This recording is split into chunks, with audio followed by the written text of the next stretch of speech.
최근에 편지를 어떻게 보내보신 기억이 있으신가요? 편지를 받기는 하죠. 편지가 좀 종류가 다양해져서 뭐 고지서 같은 거, 받기 싫은 편지 같은 게 좀 우리를 귀찮게 할 때가 있습니다. 제가 기억하는 가장 감동적인 편지에 대한 사연이 있어서 읽어드리려고 합니다. 비극적인 사고를 당해서 두 다리와 팔을 잃고 왼팔을 잃고 오른손 엄지와 다른 손가락 하나만 움직일 수 있는 이가 있었습니다. 몇 번이고 죽음을 생각하지 않을 수 없었지만 자신이 무기력한 장애자가 되어서 고통스러운 삶을 사는 것보다 무언가 다른 길이 없을까 곰곰이 생각해 보았습니다. 그러다가 생각한 게 바로 편지를 쓰는 일이었습니다. 편지를 받는 일은 누구에게나 기분이 좋은 일이라는 생각 때문이었습니다. 특별히 외롭고 소외된 자들에게 직접 전하는 편지는 매우 기쁜 일이 될 것이라고 생각했습니다. 자신처럼 무기력하고 폐쇄된 이웃이 어디에 있을까 고민하던 중에 감옥에 갇혀있는 자들을 생각했습니다. 그래도 그들은 석방될 희망은 있지만 나에게는 그런 희망조차 없구나 라고 생각하기도 했지만 그래도 마음을 고쳐먹고 감옥 선교 활동을 하는 기독교 단체에 편지를 보내기 시작했습니다.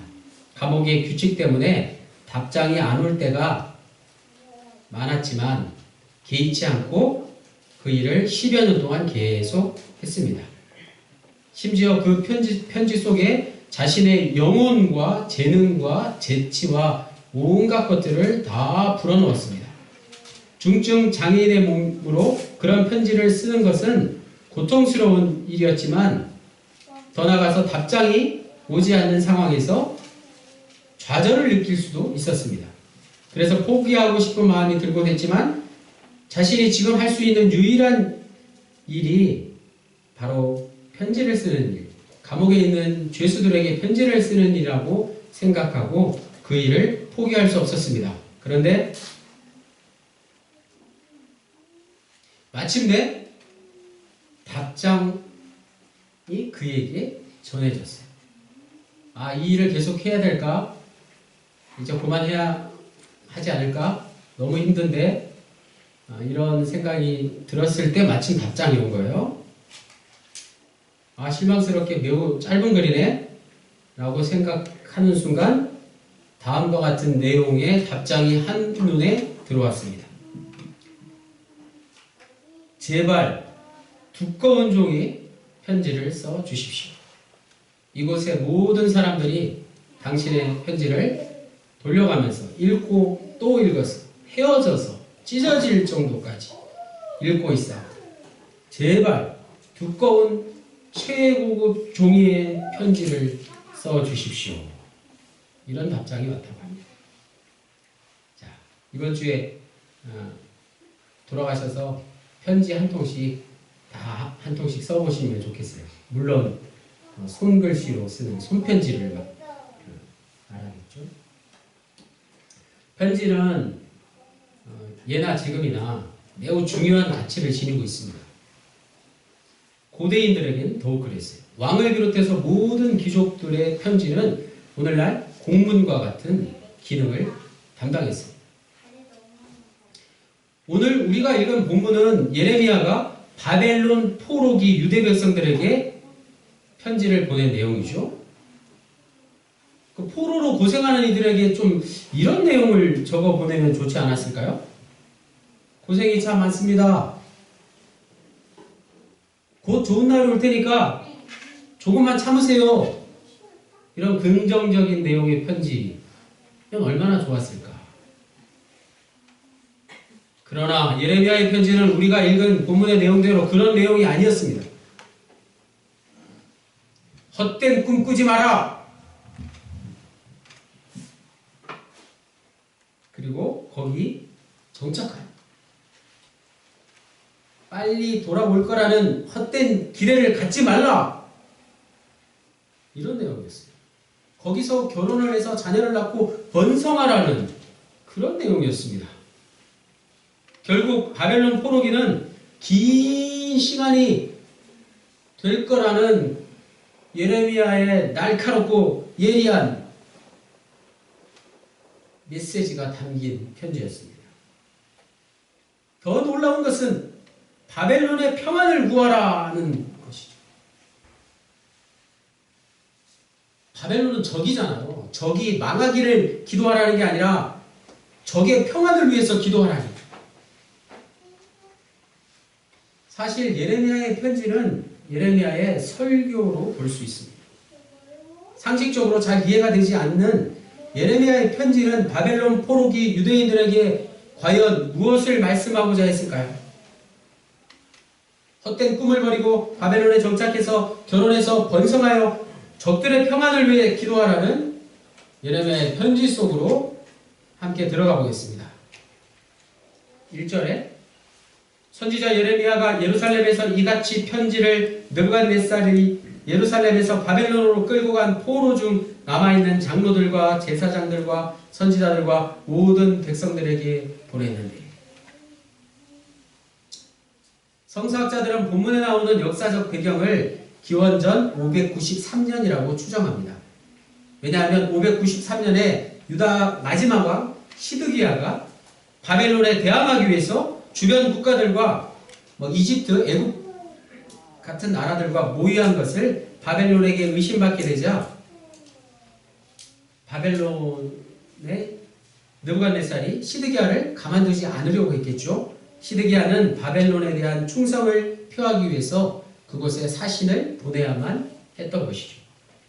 그때 예루살렘에 남아있던 예레미야는 바벨론을 방문하는 사신을 통해서 그곳에 유다 포로 공동체에 편지를 보내서 70년이라는 시간이 다 차기까지 돌아올 수 없으므로 그들이 사는 바벨론 성읍에서 평안을 빌라고 편지를 전했습니다.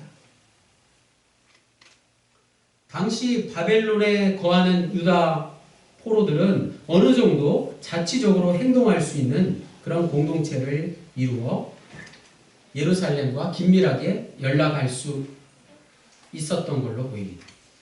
에스겔서에 나오듯이 그들은 정결의식을 위해서 바벨론의 그발 강가에서 집단 생활을 하며 어느 정도의 신앙의 정통성과 순수성을 지켜 나갔던 것이죠.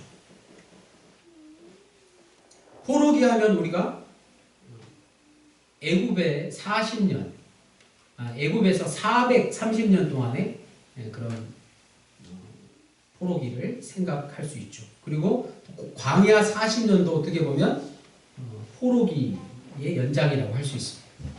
바벨론 포로기 70년은 그때보다 더 큰 하나님의 계획이었다는 사실입니다. 당시 출애굽한 이스라엘 백성들의 경험이란, 이스라엘 백성들이 애굽을 떠나서 할 수 있었던 일은 고작 채소 같은 것을 텃밭에서 키워 먹는 그런 일이 전부였습니다. 출애굽한 지 얼마 되지 않아서 그들은 다시 가나안이 아닌 애굽으로 돌아가겠다고 모세와 하나님을 원망했던 것이죠. 그들에게 익숙한 생활을 애굽으로 되돌아가서 다시 하겠다는 뜻이었습니다.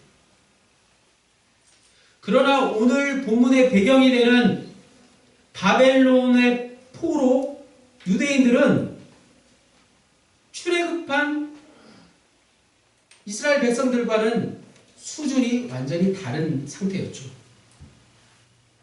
유다 백성들은 고대 근동 최고의 도시 예루살렘에서 노예가 아닌 주인으로 오랜 세월을 살던 이들이었습니다. 그들은 풍부한 경험과 지식을 모두 겸비한 이들이었죠. 그들이 하나님을 원망하기 시작했습니다. 교만해져서 하나님은 이제 힘이 없으시고 불공평하다고 억지를 부리며, 하나님은 판단도 잘못하시고 바벨론의 손에서 자신들을 구원해 주지도 못하시고 공평하지도 않으시고 조상의 죄를 자신들에게 전가시켰다고 독서를 내뱉었습니다. 그들은 하나님의 말씀에 귀를 기울이지 않았던 것입니다. 그들은 모세를 통해서 그들에게 주신 하나님의 말씀이자 율법 그 자체인 모세오경을 제대로 읽지도 않았습니다. 그 결과 이제는 머나먼 이국 땅에서 바벨론에서 모세오경을 다시 읽지 않으면 안 되는 상황을 맞이하게 된 것입니다. 4절에서 7절에 만군의 여호와 이스라엘의 하나님께서 예루살렘에서 바벨론으로 사로잡혀 가게 한 모든 포로에게 이와 같이 말씀하시리라. 너희는 집을 짓고 거기에 살며 텃밭을 만들고 그 열매를 먹으라. 아내를 맞이하여 자녀를 낳으며 너의 아들이 아내를 맞이하여 너의 딸이 남편을 맞아 그들로 자녀를 낳게 하여 너희가 거기에서 번성하고 줄어들지 아니하게 하라. 너희는 내가 사로잡혀 가게 한 그 성읍의 평안을 구하고 그를 위하여 여호와께 기도하라. 이는 그 성읍이 평안함으로 너희도 평안할 것입니다. 아멘. 예레미야의 편지의 핵심이 되는 내용은 이방인을 압박하거나 압제하지 말라는 말씀에서 비롯된 것입니다. 예레미야는 이미 유다 국경 내에 사는 이방인들을 압박하거나 압제하지 말라고 말씀을 선포했습니다. 포로로 끌려가기 전에도 그랬던 것이죠. 예레미야 7장 6절에 이방인과 고아와 과부를 압제하지 아니하리라. 예레미야 22장 3절에 여호와께서 이와 같이 말씀하시되 너희가 정의와 공의를 행하여 탈취당한 자를 압박하는 자의 손에서 건지고 이방인과 고아와 과부를 압제하거나 학대하지 말라. 오늘 본문에 와서 예레미야는 유다 백성들에게 앞서 한 말씀을 다시 한번 반복하며 강조하고 있습니다. 그럼에도 불구하고 포로로 잡혀간 바벨론에 유다 백성들과 함께 거하는 거짓 선지자들은 하나님이 이스라엘에게 자비를 베푸시고 이방인들을 곧 추방할 것이니 이방인을 계속 저주하라고 말했습니다. 그건 바로 거짓 메시지였던 것이죠. 바벨론은 곧 멸망할 것이고 예루살렘은 구원을 받아 포로된 백성들이 고국으로 금방 돌아올 것이라고 거짓 예언을 했다는 사실입니다. 그에 반해서 예레미야는 참된 하나님의 말씀을 거짓 선지자들에게 대항하며 선포했습니다. 예레미야가 포로 백성들에게 바벨론을 위해 기도하라고 7절에 말씀한 것은 예레미야의 영적인 능력이 얼마나 탁월한 것인지를 잘 보여주는 말씀이죠. 아수르에 이어서 등장한 신흥 강대국 바벨론은 쉽사리 멸망할 나라가 아니었기 때문에 지금 바벨론의 심기를 불편하게 할 게 아니라 오히려 장기적으로 볼 때 그곳에 빨리 정착하는 게 낫다는 국제적 감각도 예레미야는 소유하고 있었던 것입니다. 예레미야의 판단대로 치열한 국제정서로 정신이 없던 바벨론 제국은 오히려 유다 포로 백성들에게 관대한 정책을 베풀게 된 것입니다. 자, 계속해서 오늘 본문 우리가 읽지는 않았지만 10절 말씀을 보겠습니다. 예레미야 29장 10절 제가 읽겠습니다. 여호와께서 이와 같이 말씀하시느니라. 바벨론에서 70년이 차면 내가 너희를 돌보고 나의 선한 말을 너희에게 성취하여 너희를 이곳으로 돌아오게 하리라. 아멘. 예레미야 선지자를 통해서 선포된 하나님의 말씀은 바로 이것입니다. 10절 말씀. 예레미야의 편지는 미래를 내다보고 쓰여진 것입니다. 한마디로 70년이 차면이 예레미야의 편지의 제목이라고 할 수 있습니다. 선지자의 사명은 이런 거예요. 머나먼 이방 땅에 포로된 백성들에게까지 하나님의 말씀을 전달하는 것입니다. 더 나아가서 새 속에 물든 채 때론 절망 가운데 살아가기가 너무 힘든 이들에게도 동시에 하나님의 말씀은 선지자들을 통해서 선포되어야 했던 것입니다. 예레미야의 안목은 미래를 향한 비전을 제시하는 것이었습니다. 예레미야는 더 이상 유대 백성들의 과거 잘잘못을 탓하지 않았습니다. 또 당시 고대 근동의 치열한 국제정세에 결코 무관심하지 않았습니다. 이 모든 것에 대한 탁월한 예레미야의 영적인 능력이 바로 선지자에게 요구되는 것입니다. 그의 영적인 능력이란 구체적으로 이런 것이었습니다. 바벨론 70년의 포로 기간은 이스라엘에게 하나님의 계획을 따르며 복을 받기 위해 단련되는 고난의 기간이라는 것이죠. 여기서 우리가 주목해야 할 것은 70이라는 숫자예요. 7이 완전한 숫자인데 거기에 10번 곱한 숫자, 평안을 뜻합니다. 동시에 70은 지금은 우리가 한 80 이상 사시지만 한 사람의 인생을 의미하기도 합니다.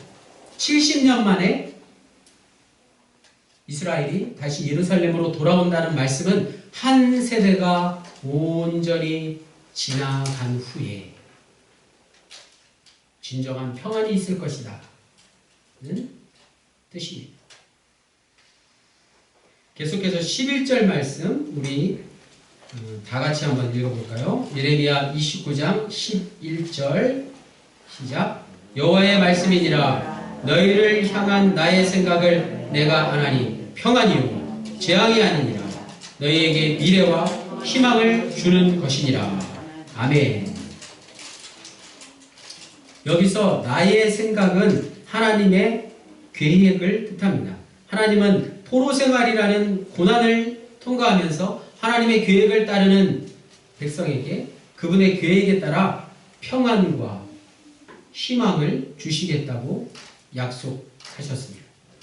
여기서 희망은 어떤 것을 소원하고 그것을 성취할 때 오는 기쁨을 말하는 것이죠. 어떨 때 가장 기쁘십니까?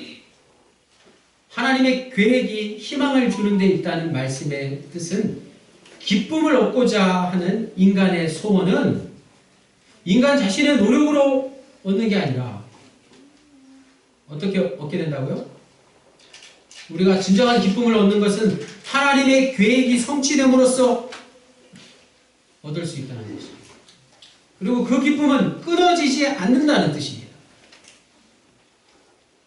잠언 24장 14절에 지혜가 내 영혼에게 이와 같은 줄을 알라. 이것을 얻으면 정령이 내 장래가 있겠고 내 소망이 끊어지지 아니하리라. 하나님을 믿는 의인의 소망이 끊어지지 않는다는 잠언 말씀은 바로 이런 이유에서 나온 것입니다.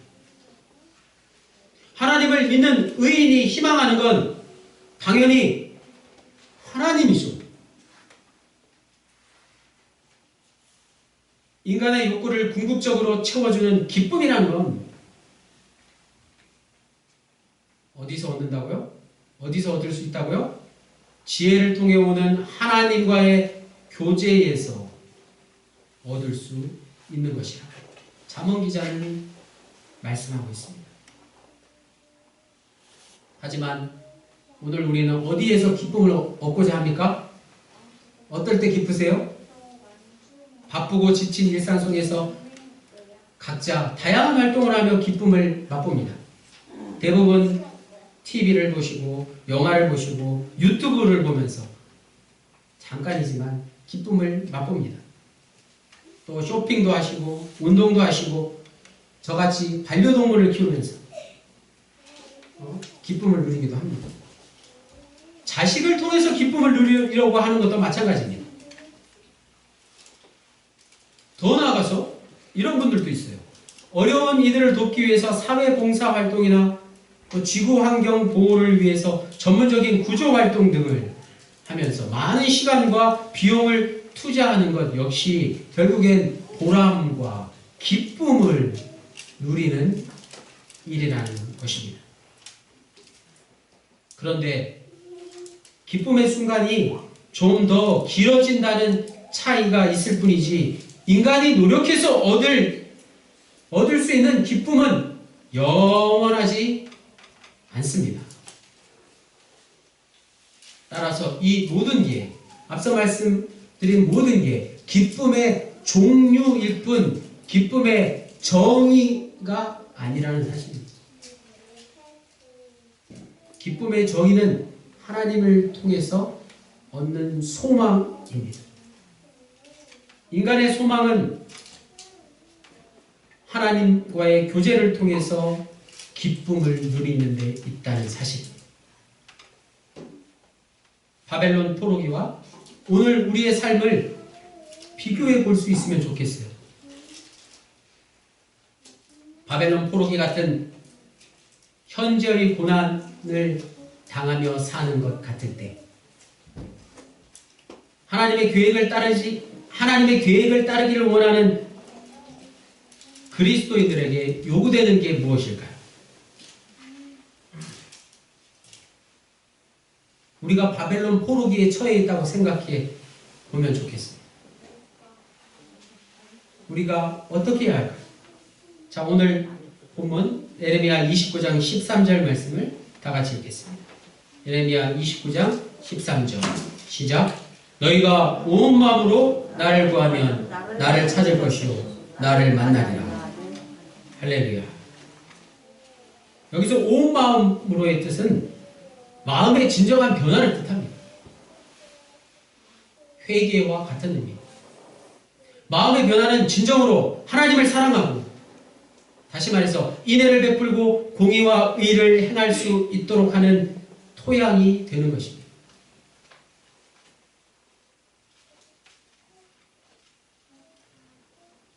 시골에서 가장 흔히 볼 수 있는 풍경이 있다면 바로 땅을 기경하는 일일 것입니다.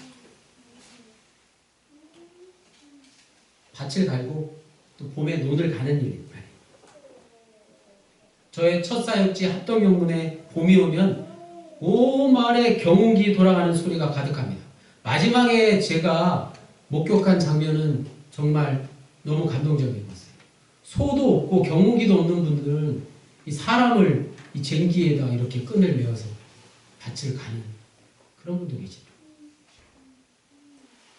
어르신들이 트랙터 같은 걸 운전할 수가 없으니까 아직도 경운기로 밭을 가십니다. 로타리 한다고 하죠. 로타리가 표준말인지는 모르겠어요. 로타리를 하면서 동시에 또 비료를 뿌리는 아주 그런 최신 기술도 있으시더라고요. 낙평여문에 80이 넘으신 서기님은 다른 농사를 다 접으시고 오직 논농사만을 하십니다. 그런데 마을에서 유일하게 경운기로 노타리를 하시더라고요. 물론 나중에 사람을 사서 트랙터로 로타리를 하는데 굳이 경운기로 미리 로타리를 하시더라고요. 로타리를 2번 하는 거예요. 성인님 왜 이렇게 힘드시게 경운기로 로타리를 하시나요? 라고 여쭈니까 이렇게 말씀하시죠. 이래야 내 마음이 편하다. 그래야 내 마음이 편하다는 거예요. 가을이 되어서 추수를 하기까지 논에 손을 대시는 분이 거의 없었는데 서기님은 유일하게 피도 뽑으시고 허수아비도 세우시고 추수철이 되면 아예 반나절을 논에서 시간을 보내십니다. 그래야 마음이 편하기 때문에 그렇다고 하십니다. 여기서 마음이 편하다는 건 노년에 자신의 손으로 무언가를 할 수 있다는 자신감에서 나오는 것 같습니다. 동시에 부지런히 땀을 흘려서 자신이 직접 땅을 기경한 후에 고운 흙을 자신의 두 손으로 만져봤을 때 그 맛볼 수 있는 참 평안 말이에요. 노타리를 2번이나 하니까 그 흙이 얼마나 고울까요? 그런 고운 흙에 농사를 지면 농사가 잘 되지 않겠습니까? 땅을 2번이나 갈아 엎는다는 사실이에요. 마찬가지. 하나님은 우리의 마음이 2번이나 로타리를 한 토양처럼 곱게, 아주 곱게 갈아 엎어졌을 때, 기경되었을 때 자신의 계획에 따라서 평안과 회복과 축복을 주실 것입니다. 평안과 회복과 축복을 누리기 원하시는 분은 어떻게 해야 된다고요? 세상의 온갖 복잡한 일들로 얽히고 설키고 거칠어진 우리 마음을 하나님의 말씀으로 수십 번 곱게 갈아엎고 기경해야 되는 것이죠. 자, 오늘 말씀의 제목 예레미야의 편지는 바벨론 포로기의 이스라엘 백성들에게 뿐만 아니라 오늘 우리에게 분명한 메시지를 전하고 있습니다. 무엇입니까? 절망 가운데 희망을 볼 수 있는 믿음을 가지라. 절망 중에 희망을 볼 수 있는 믿음을 가지라. 이것입니다. 절망 중에 희망을 볼 수 있는 믿음을 원하시지 않습니까? 진정한 믿음이 그것 아니겠습니까? 먼저 우리에게 절망이 무엇인지를 생각해 봐야 할 것입니다. 각자 개인에게 일어난 일일 수도 있고 우리 합동영혼 공동체에 최근 일어난 일일 수도 있습니다. 더 중요한 건 우리에게 희망이 무엇이냐라는 것입니다. 합동영혼이 어려운 지경에 처하자 많은 분들이 알게 모르게 도와주고 계십니다. 정말 고맙고 감사한 일입니다.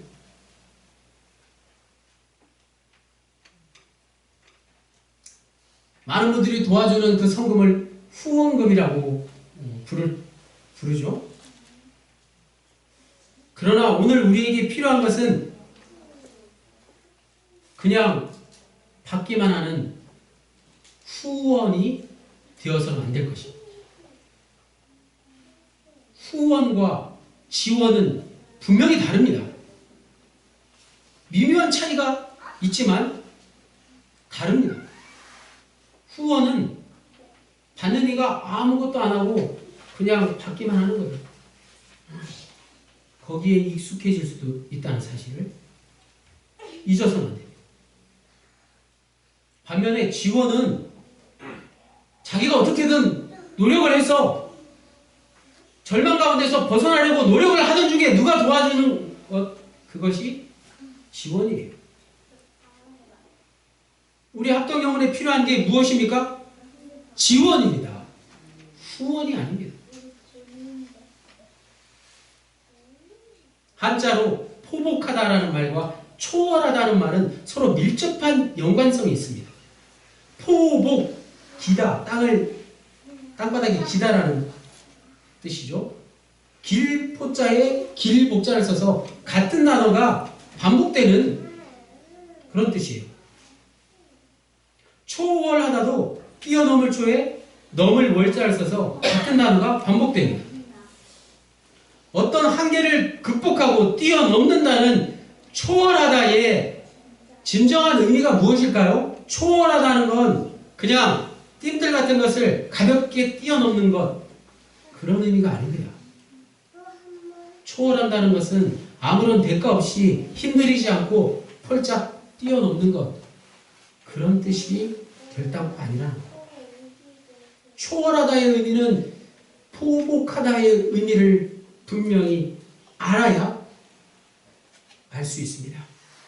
팔꿈치를 땅바닥에 대고 기면서 팔꿈치에 피가 나도록 포복하면서 버티면서 도저히 상상조차 할 수 없던 큰 벽을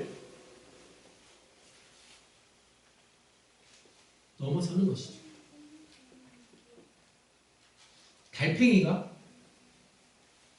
기어가듯이.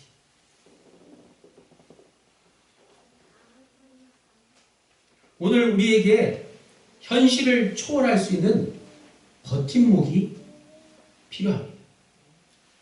버팀목은 큰 나무일까요? 그렇지 않습니다. 버팀목이 무엇인지 생각해 보세요. 나무가 이렇게 기울어졌을 때 더 기울어지지 않게 세우는 작은 나무들이 버팀목이에요. 더 나아가서 외부의 힘이나 압력에 굴하지 않고 맞서 견딜 수 있도록 해주는 사람을 비유적으로 이르는 말이 버팀목입니다. 누가 나의 버팀목일까? 지금 우리에게 누가 버팀목이 되어줄 수 있을까요? 예수 그리스도. 그분만이 우리의 진정한 버팀목이 되어주십니다. 또 지금 내 옆에 계신 합동영혼의 군우님이 버팀목이 되어주시죠. 옆에 분들을 보십시오. 버팀목이시죠. 버팀목이세요. 또 있어요. 사랑하는 내 가족들, 그리고 우리의 이웃들이 다 우리의 버팀목이잖아요. 많으면 많을수록 좋은 건 아니고. 더 중요한 게 있습니다. 당신은 나의 버팀목입니다. 정교님, 부교님, 여러분이 저의 버팀목입니다 라고 믿음으로 고백하는 것, 그것이 가장 큰 우리의 인생의 버팀목이라는 사실. 믿음 없이 옆에 계신 분을 버팀목이라고 고백할 수 있겠습니까? 오늘 이 예배를 통해서 예수 그리스도 안에서 하나 된 합동영문의 모든 군우님들이 지금 나의 버팀목이자 희망인 것을 고백할 수 있으면 좋겠습니다. 절망 가운데 희망을 볼 수 있는 믿음을 가진 우리 모든 합동영문의 군우님들 되시기를 주님의 이름으로 간절히 축원합니다. 기도드리시겠습니다. 주님, 합동영문의 간절한 버팀목이 되어주시는 소망의 주 예수 그리스도의 이름으로 기도드립니다.